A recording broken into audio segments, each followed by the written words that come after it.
এক বছর পরও কান্না থামেনি সাভার রানা প্লাজা দুর্ঘটনায় স্বজন হারানো মানুষের। সেদিনের সেই মর্মান্তিক দুর্ঘটনায় নিহতদের মধ্যে জামালপুরের গার্মেন্টস কর্মী ছিলেন ২৮ জন। তাদের মধ্যে ২৩ জন নিহত হন, আর নিখোঁজ রয়েছেন ৫ জন। পরিবারের উপার্জনক্ষম সদস্যদের হারিয়ে সেসব নিহত ও নিখোঁজ গার্মেন্টস কর্মীদের পরিবার এখন দিন কাটাচ্ছে অর্ধাহার ও অনাহারে। জামালপুর থেকে লুৎফুর রহমানের রিপোর্ট, জানাচ্ছেন কঙ্কন নাগ।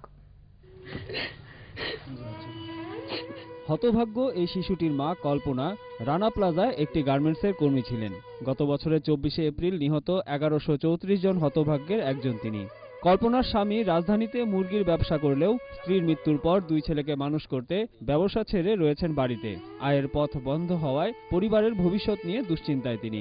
আমি তো ব্যবসা বাণিজ্য ছাইড়া দেয়া, সবকিছু ছাইড়া দেয়া, ছেলে ছোট ছেলে মেয়ে এগুলো মানুষ করতে হয়। আমি তো দেশের থেকে ঢাকা যেতে পারতেছি না, কোনো ব্যবসা বাণিজ্য করতে পারতেছি না।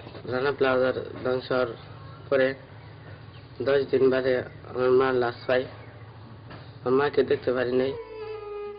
জামালপুর সদর উপজেলার কল্পনা ছাড়াও জেলার এমন ২৮টি পরিবারের সদস্যরা স্বজনদের কথা ভেবে প্রতিদিনই কেঁদে চলেছেন। সরকারি বেসরকারি সংস্থার নানা প্রতিশ্রুতির বাস্তবায়ন না হওয়ায় হতাশ তারা।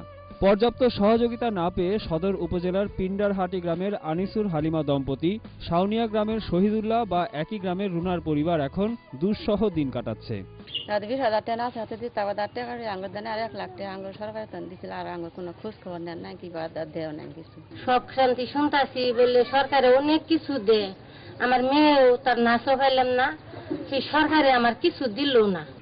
সরকারে যদি সহযোগিতা করে, আমার যদি একটু চাকরি বাকরি দেয়, একটা ওই চাকরিটা করে মানুষের মতো মানুষ করতে পারি, এরকম ধরনের যদি সহযোগিতা করি।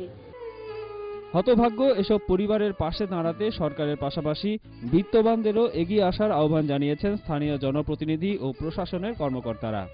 আমি আহ্বান জানাবো সরকারি বেসরকারি সংস্থা, সেই সাথে এই জামালপুরের যারা ধনাঢ্য ব্যক্তি আছেন, সচ্ছল ব্যক্তি আছেন, তারা যদি এই পরিবারগুলোর পাশে দাঁড়ান, তাহলে তাদের জন্য স্থায়ীভাবে কিছু করা সম্ভব।